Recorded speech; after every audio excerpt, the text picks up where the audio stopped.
We all know what today is. It's Power Rankings Day. It should be a national holiday. But anyway, on from that, stupid little joke. Let's get right into it. So, after week 4, this is how I think the Big Ten looks like. I think that Iowa is your best team. I think you got, and followed by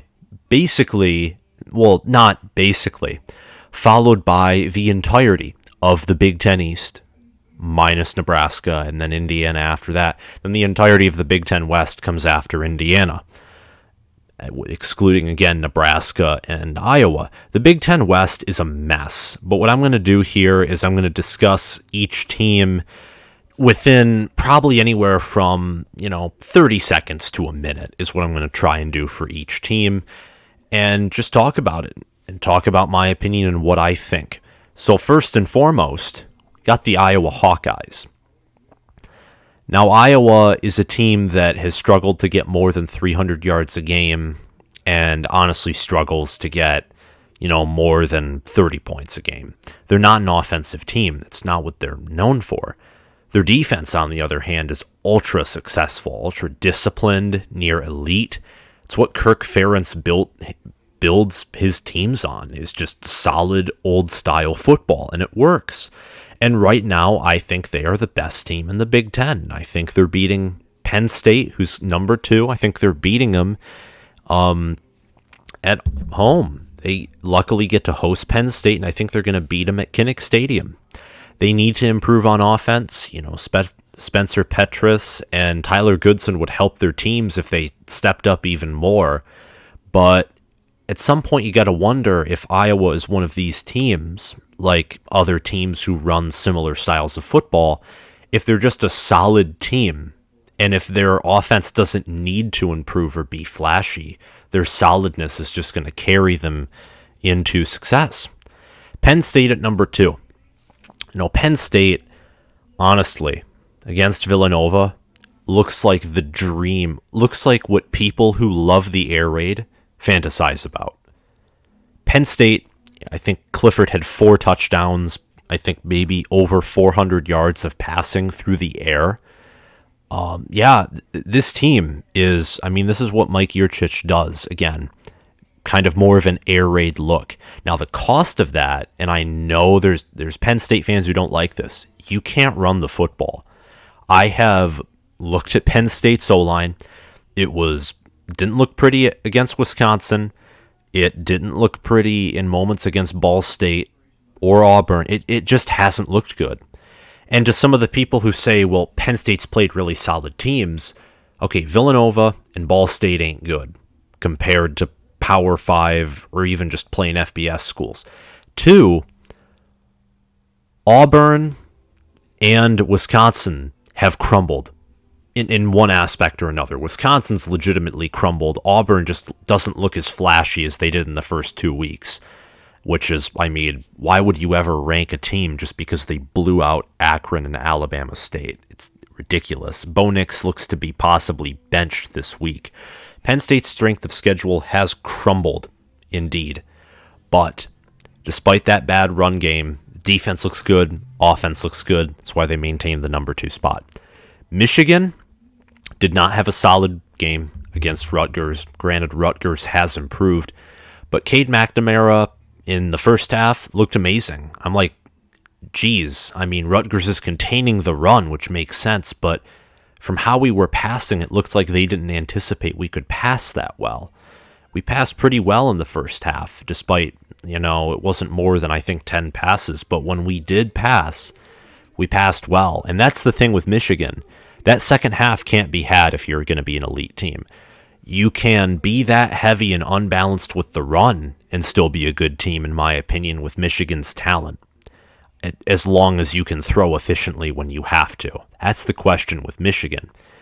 Michigan has the running back duo to win the Big Ten by running near as much as the service academies do. The question is, can they test the outside consistently? And when they have to throw, can they throw the near perfect pass 8 to 9 times out of 10? That's what they need to do if they want to run this much. If they can't do it, you got to pass a little bit more. and go back to kind of what you used to do with a little bit more passing while maintaining that really good running back rotation. The defense came in clutch, though, and that's why Michigan's at third. Ohio State, I'm not going to spend much time on them. They played Akron, but Ohio State looks to be making slow, incremental improvements, and seeing how the three teams ahead of them struggled more than Ohio State did this week, this trend continues. Let's say Ohio State beats Rutgers by 21, 28 points this week, which is possible. They're jumping Michigan. Let's say Penn State and Iowa continue to prove to be unable to score more than 35 points on a decent team, which is what has kind of been the theme with these two teams. Ohio State might jump them. It just all depends. Ohio State's still at fourth because I haven't seen them play a good game against a good opponent. This will be the case against Rutgers. Ohio State is the much better team than Rutgers. They could beat Rutgers and still look bad because they have far better talent and all that stuff. But if they play a solid game, handily beat Rutgers, they will rise in these rankings. Michigan State at 5. Michigan State is a team that, looked bad against Nebraska, so you may be thinking, well, geez, how did they climb? And it's because I had them at 6th, and because Minnesota, who we'll get to later, is an atrocity to the Big Ten at this point. Losing to Bowling Green. I mean, Scott Loeffler has been on the hot seat for a year? And you lose to his Bowling Green team. He was actually a Michigan quarterback in college, too, which kind of makes it a little funnier in a certain sense. But anyway, Michigan State, they struggled against Nebraska. They struggled passing. They struggled running. They looked like a D'Antonio team, late era D'Antonio. And that's the thing. Michigan State this year, they're not going to rise much further than this without a massive win because they're still rebuilding. And no matter how flashy they looked in their first 3 games, they're gonna have an ugly loss or two where they look like their old D'Antonio team because it's been bred in them for so long. But they're a good team, and I think they deserved, a bump up. Rutgers at 6 was perhaps one of the biggest jumps. They went from 11th to 6th. It's because how they played Michigan, and because Liberty lost to Syracuse, which makes Syracuse look a lot better than I thought Syracuse was. So Rutgers is actually a competent football team. They could totally beat Ohio State. Vedral and I think Pachenko ran all over Michigan. They had some big plays just all around. Their only issue was at the end of the day, and I can say this because, despite Michigan's offense putting Michigan's defense on the field all day, Michigan's defense in the end is far superior to Rutgers' offense. It just is what it is. I mean, Michigan's defense had to be on the field 9 times out of 10 in the second half, and they still held them to only 10 points in that half. That's how good Michigan's defense is. But Rutgers has hope. They put up little over 300 yards on Michigan. They scored a good amount of points too. They scored 13. They never gave up. They held Michigan to 20. They're good defensively, and they're good enough offensively to win some games. They might win a big game here, and that might shockingly bump them up even further. Maryland, Dante Demas, Talia Tagovailoa, it is what it is. They haven't played anybody yet, but they're 4-0. They're receiving votes. They could be a top 25 team. And that's the thing with the Big Ten East. They all, except for Indiana, every one of these teams looks good, which means one of these teams in the East that looks good right now is going to get a slap in the face and maybe more than one when true conference play hits. I mean, seriously, Maryland being undefeated, same with Michigan State, Michigan and Penn State, Ohio State being undefeated in conference thus far and only losing to what looks like to be a possible playoff team in Oregon. It's amazing. And Maryland I have ranked at the bottom because they haven't played a proven opponent. Their closest to a proven opponent is West Virginia, who came close to beating an overrated OU team. They look good, but they also almost lost to Illinois. So we'll see where Maryland goes. Nebraska, you played Michigan State in a solid, amazing way. The only issue is, in the end, you still couldn't come through. And Scott Frost said this. He said he's sick of it. He says that culture has to change, and the players have to be sick of it. And that is, to me, this can be taken two ways. Either, if you're a Nebraska fan, you're now really scared because you realize that Frost is basically admitting that he has no control over the locker room and things are doomed. Like, despite all of his trying, he just can't do it. Or three, they put up a fight.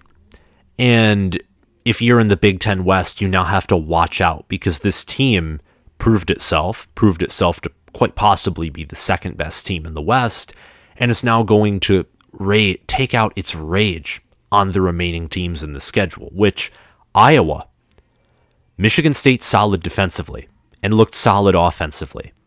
Watch out for Nebraska. Seriously, they could do some damage.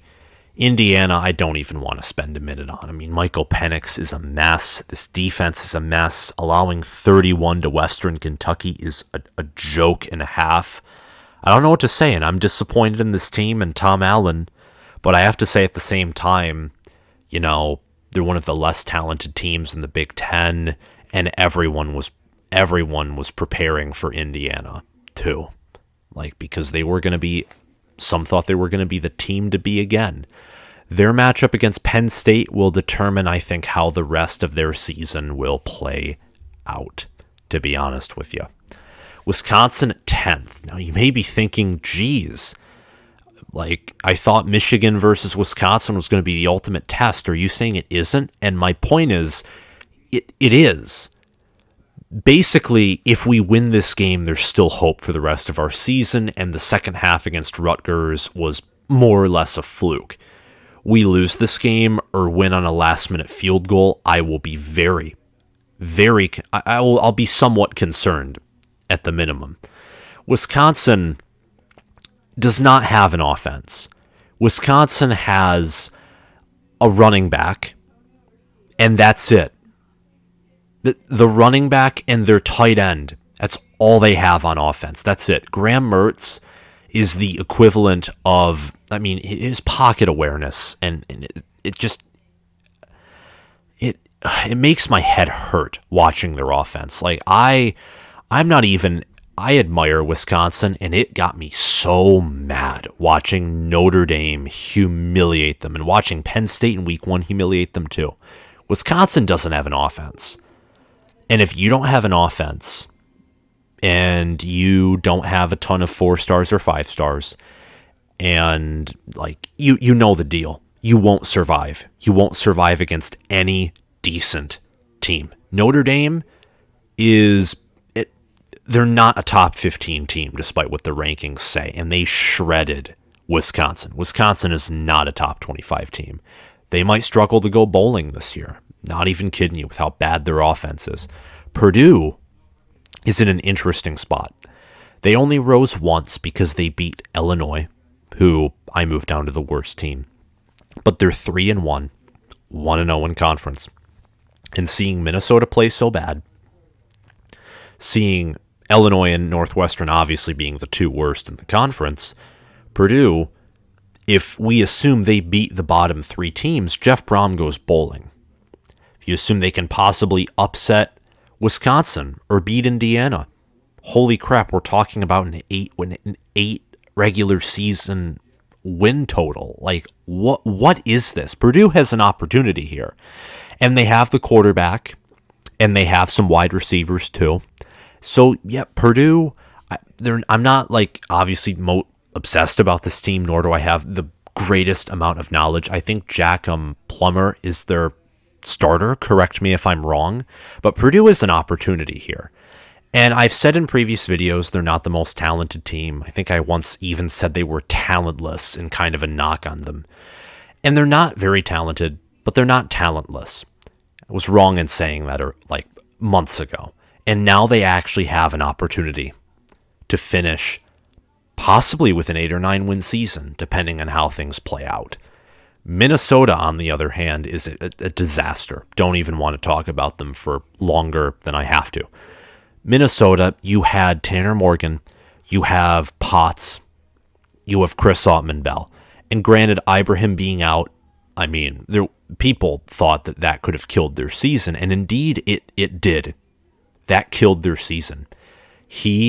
I could kind of tell from the way they played Ohio State, he is their weapon. He is what Cam Newton was to that 2010 Auburn team. And if he goes, that team could collapse. I didn't think they would after they handily beat Colorado.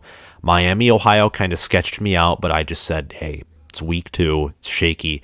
This, PJ Fleck's going to enter the hot seat entering next year if this team's offense and it just isn't fixed. He's going to have the seats getting warm. It's going to start getting warm because this team looks like it could totally miss a bowl and have a losing season like last year. Northwestern at 13, again, it's one of Pat Fitzgerald's down years. What else can I say? But Illinois looks even worse. Brett Bielema, I said whatever team was winning that matchup is going bowling. Looks like whoever's losing that matchup is going bowling. I would take Nebraska winning the West. Actually, no, I'd take Nebraska winning the Big Ten championship now over Illinois going bowling. That's how bad this Illinois team looks. It's disgraceful. But hey, Lovie Smith did leave the cupboard pretty empty, so I'm not going to beat up on Brett Bielema here. Cupboard was left pretty empty, and we'll have to see what happens in year 2. And that's all I have to say in this video. If you liked it, like, subscribe, hit that notification bell, comment your thoughts down below. Again, like, subscribe, join this awesome community. Comment your power rankings below too. I want to see what they are. What teams do you think should be moved around, or what teams do you think I have too high? Last week I had Minnesota too high. Now what team do you think I have overrated or underrated? Let me know down below. Thank you for watching, and I'll see you guys later.